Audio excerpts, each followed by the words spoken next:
지난 시간 독일의 1차 세계대전 이후 이 전쟁을 위해 재무장을 준비하던 과정, 그리고 프랑스와 폴란드를 침공하기 위한 작전 수립까지 한번 저희가 알아봤습니다. 자, 이번 시간에도 이야기해 주실 두 분 소개시켜드리도록 하겠습니다. 주은식 소장님, 임철군 연구위원님 나오셨습니다. 반갑습니다. 어서 오세요. 반갑습니다.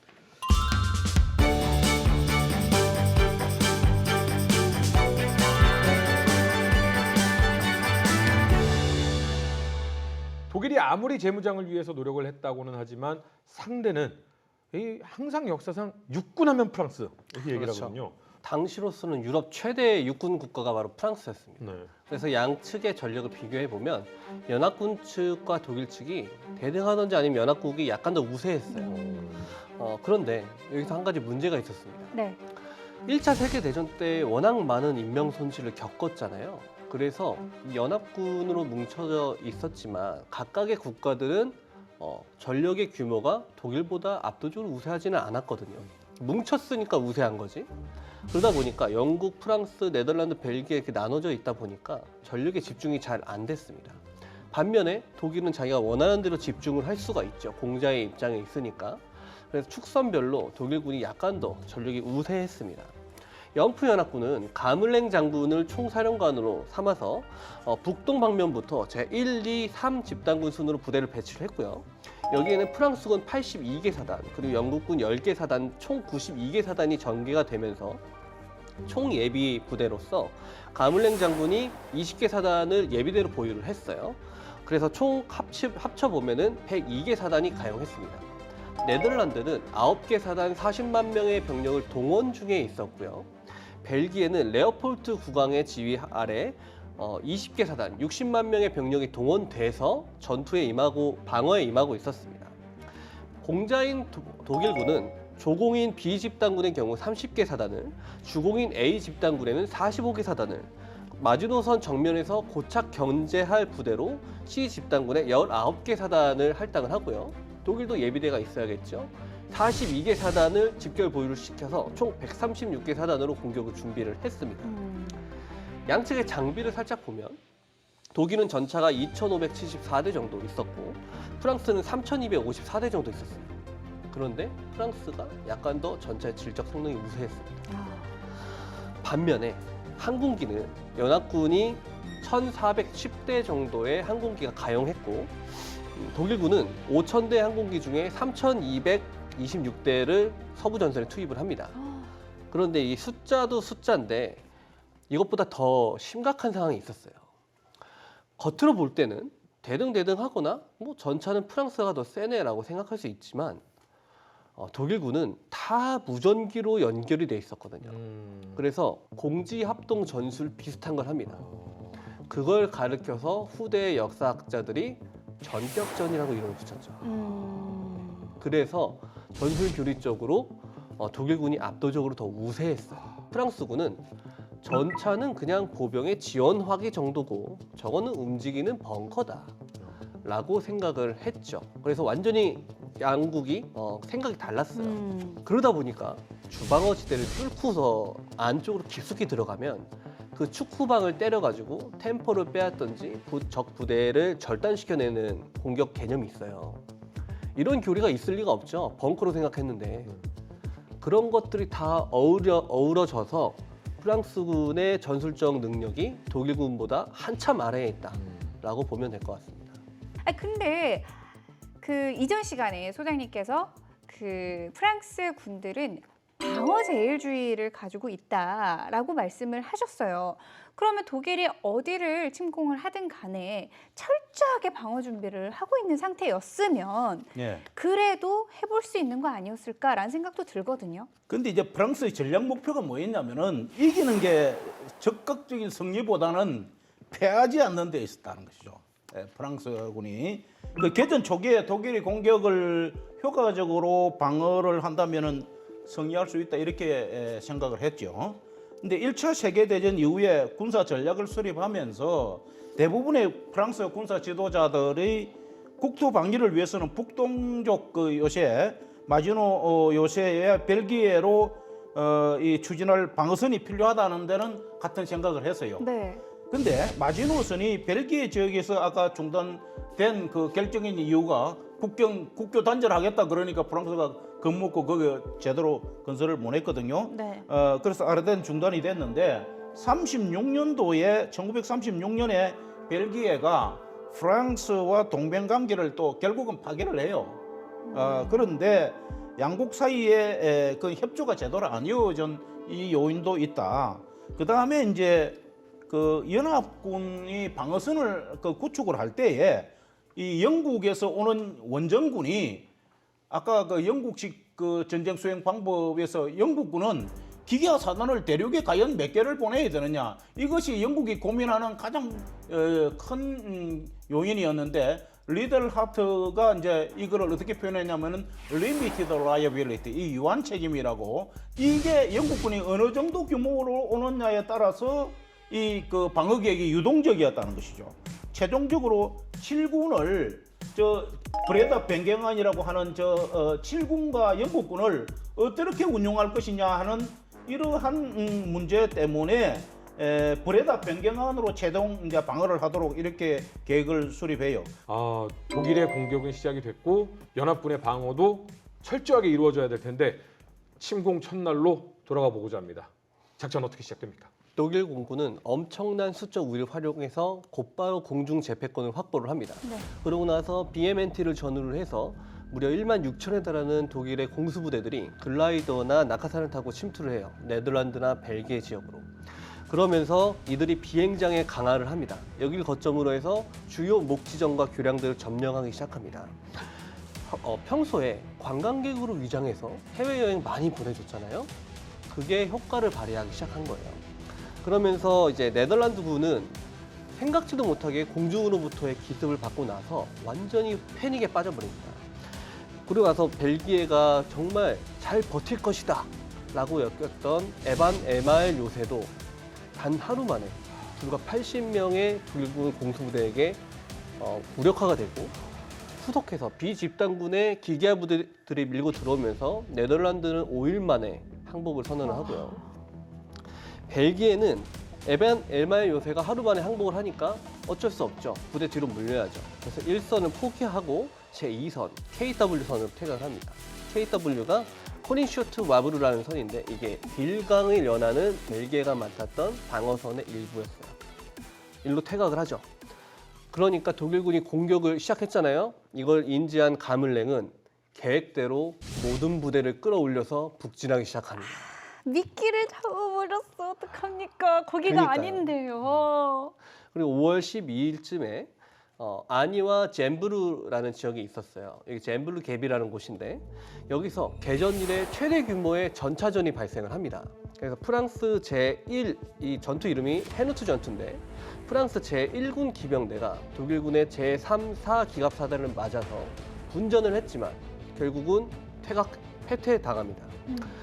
독일군은 전투가 종결된 뒤에 격파로 여겨졌던 전차들을 소대장하고 전차 승무원 병사들이 뚝딱뚝딱 하더니 대부분 고쳐가지고 가자! 우왕! 하고 내달리기 시작합니다.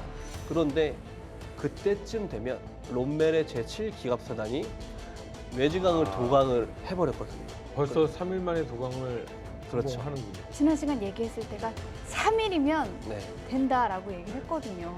주공부대였던 독일군의 A 집단군은 아르덴느 산림 지역에 배치되어 있던 프랑스의 2선급 부대들을 경미한 저항을 격파하면서 프랑스 국경으로 내달리기 시작합니다. 5개 기갑사단, 3개의 차량화 사단으로 구성된 1,500대 가량의 클라이스트 기갑 집단군이 진격을 시작을 했고 5월 13일 새벽에 아까 말씀드렸던 것처럼 매지강에 도착을 했죠. 이후에는 디낭 부근에서 롬멜의 제7기갑사단이 13일 저녁에 매지강 도하를 실시를 합니다. 그리고 몽테무르와 메체르 부근에서는 라인하르트의 기갑군단이 15일부로 매지강 도하에 성공을 하면서 A 집단군은 프랑스 2군과 프랑스 제9군 사이에 약 80km에 달하는 거대한 돌파구를 조성을 해버립니다. 히틀러는 당시에 상황을 이렇게 판단했어요. 연합군은 아직도 우리의 작전 기도를 제대로 인지하지 못하고 있다. A 집단군의 정면은 병력이 소홀하고 그리고 우리가 매지강을 도하하면서 많은 성과를 달성을 했다. 그러니 가능한 모든 기동사단을 A 집단군 쪽으로 이동시켜라. 정확한 상황 판단이죠. 이런 단평 명령을 내립니다. 이렇게 독일군과 독일 수뇌부는 판단을 정확하게 하고 있는데 프랑스군의 내부 사정은 어땠습니까? 당시 프랑스군은 독일군의 엄청난 템포에 질려가지고 패닉 상태에 빠져 있었어요. 특히 프랑스군 지휘부 중에서도 가물랭 장군이 보여준 지휘력은 거의 재앙에 가까웠습니다. 이 사람은 평소 관료에나 적합한 사람이고요. 부사령관으로 조르주 장군이 또 있었는데 둘이 또 사이가 안 좋았어요. 평소에 엄청 핍박했어요, 부사령관을. 그런데 이 가물랭의 또 특징 중에 하나가 너무도 예측하기 쉬운 사람이라는 겁니다. 그러니까 전투에서 예측하기 쉽다는 건 만만하다는 거죠. 이게 지휘부는 자중질환에 빠져 있어도 예하의 프랑스 군들은 나름대로 열심히 저항했습니다. 프랑스 제10군단장은 반격 명령을 내렸어요. 그런데 이 반격의 선봉을 맡은 2개 보병연대와 2개의 전차대대가 있었는데 독일군이 계속 공습을 해대니까 야간이 될 때까지 기다린 거예요. 밤이 되면 공습 못하겠지라는 생각에. 무슨 소리예요? 쉬지 않고 달려오는데요. 그 사이에 네. 피난 가는 피난민들이 도로를 다 메워버렸어요. 아, 그 피난민들을 향해서 독일군은 계속 기총소사와 폭격을 가했고 독일 제5열이 사방에서 암약을 하면서 도로, 도시는 다 소요 상태에 빠져 있었어요. 그래서 역습이 실패합니다. 그 스단 북부에서는 프랑스 제55사단이 나름대로 역습에 나섰다가 예하의 기갑부대와 보병연대 대부분을 상실하고 부대가 와해돼버려요. 남부에서는 제71 보병사단이 역습해! 라고 했는데 명령을 무시하고 퇴각해버립니다. 무서워서요? 네. 아, 그러니까 혼란에 빠진 거죠. 그 상황에서 멘탈이 핑거스냅으로 가루가 돼버린 부사령관 조르주가 주저앉아서 펑펑 울어버립니다. 아이고. 이걸 보니까 얼마나 참모 장교들은 공포에 질렸겠어요. 그나마 어느 정도 전력이 보존된 부대로 프랑스 제21군단이 있었거든요. 근데 그 영향을 받았나 봐요. 21군단이 반격을 하려고 반격을 준비하고 있었어요. 그런데 최고사령부에서 반격하지 마. 독일군 돌파구 밑에 그 진지 점령하고 방어나 해. 라고 명령을 한 거예요. 그래서 21군단은 반격 준비 다 했다가 다시 명령에 따라서 방어 준비를 하면서 기껏 모은 전차가 다 흐트러졌어요. 점 단위로. 그런데 그 사이에 그 지역을 담당하는 총사령관으로 조프르 장군이라는 사람이 또 있었거든요. 이 사람이 이걸 듣고 뭔 소리야? 내가 반격하라고 했잖아. 다시 반격해! 아니 뭐 하는 거예요 지금? 이렇게 되니까 에이. 21군단 입장에서는 다시 긁어 모아야 될 거 아니에요. 그 전차 다시 모으는데 또 한나절 지나가고 그 사이에 수당에서는 포병의 지원으로 간신히 방어를 하고 있던 프랑스 군들이 스투카의 공습을 받고 와해돼서 다 도주해버리고 이미 구데리아는 부벨몽이라는 지역을 돌파해서 내달리기 시작한 거예요. 이미 템포를 놓친 거죠. 사실 뭐 그렇다고 프랑스가 그냥 손만 놓고 있고 이랬던 것도 아니고 정말 전력을 다해서 역습도 하고 그랬던 거잖아요. 근데 지금 상황으로 봐서는 이러다가 수도가 함락될 것 같거든요. 네. 네. 근데 5월 20일부로 이제는 구데리아는 드골의 제4기갑사단과 교전을 이어가면서 이제 항구로 내달리기 시작합니다. 이게 독일군의 원래 계획이 없었어요. 독일군도 이때쯤 되면 연료와 탄약이 슬슬 떨어져 가고 있었거든요. 그럼에도 불구하고 몰아쳐가기 시작하는 거예요. 그게 덩케르크, 칼레, 불론유예요. 그래서 이쪽으로 이제 몰아쳐가기 시작하면서 독일군이 아부빌에 도착을 해서 공세 방향을 항구로 돌리기 시작을 합니다. 네. 그런데 이때 중요한 전투가 하나가 발생을 해요. 아라스 조우전인데 영국군이 별 생각 없이 기동을 하고 있었어요. 근데 롬멜의 7기갑사단이 캉브레를 점령하고 나서 아라스 남쪽으로 이동을 하고 있었어요. 별 생각 없이 이동하던 영국군과 이쪽으로 기동하던 롬멜 기갑사단이 맞닿는 거예요. 그래서 조우전이 발생해서 네. 양쪽이 격렬하게 전투를 했는데 결과는 영국군이 패퇴했어요. 그런데 롬멜이 하필이면 그 영국군이 기갑부대였거든요. 롬멜이 상부로 보고를 합니다. 대부대, 기갑부대, 기갑 대부대랑 교전 중입니다! 라고 보고를 하니까 독일군 최고사령부에서는 그때부터 이제 구데리안 진짜 멈춰 세워야 되잖아요. 구데리안의 주력 부대 중에 하나였던 제10기갑사단을 예비로 빼버리기 시작합니다. 그러면서 그로스 도이칠란드 연대 하나를 줘요. 그런데 문제는 그 10기갑사단이 덩케르크를 공격할 부대였어요. 근데 기갑사단 빼놓고 연대 하나 주면 30만 명이 있는 연합군을 공격할 수는 없잖아요. 그렇죠. 그때쯤 되면은 칼레와 블로뉴가 함락당하면서 연합군 30만 명이 넘는 인원이 덩케르크 쪽으로 양떼몰이를 당하고 있었거든요. 이렇게 해서 이후 덩케르크에서 연합군들이 필사의 탈출을 펼치고 프랑스는 항복하게 됩니다. 단 6주 만에 이 유럽의 군사 강국 프랑스가 무릎을 꿇게 됐는데요. 이 이후의 상황은 어떻게 되나요? 오퍼레이션 다이나모를 통해서 정말 기적처럼 탈출하는 데 성공을 했지만 네. 상황은 절망적이었습니다. 독일군은 다시 6월 5일에 공세를 시작을 합니다.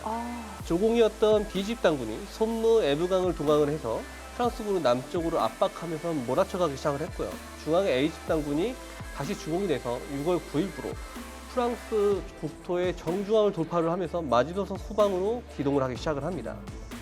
엎친 데 덮친 격으로 뒤에만 엿보고 있던 무솔리니의 이탈리아가 프랑스에게 선전포고를 하고 프랑스군의 배후를 공격하기 시작을 합니다. 6월 14일에는 무방비 도시를 선언한 파리가 함락이 되고요.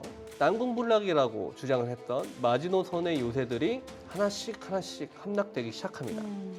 그와 동시에 구데리안이 지휘하는 기갑군단이 스위스 국경에 도착해서 프랑스군을 포위를 하기 시작을 하니까 완전히 저항 의지를 상실한 프랑스군은 6월 22일부로 무조건 항복을 하게 되죠. 사태가 이 지경에 이르니까 처칠 입장에서는 그럼 프랑스 절단 났으면 영국이라도 지켜야지 라는 생각이 들 수밖에 없죠. 그래서 프랑스 해군 함대가 독일군에 접수되기 전에 전부 무력화해 라는 명령을 내립니다. 장비도 물론 중요합니다. 그리고 뭐 계약과 혁신도 너무너무 중요하죠. 근데 현장의 전투를 직접 벌이는 병사들과 지휘하는 지휘관들 그 인적 자원이 훌륭하지 않으면 그 모든 것이 무용지물이 아닌가라는 걸 좀 많이 배울 수 있지 않았나라는 생각이 듭니다. 다음 이 시간에는 조금 더 흥미로운 주제를 가지고 돌아와서 여러분들을 기쁘게 해드리고 싶습니다. 꼭 시청해 주시기 바랍니다. 여러분 감사합니다.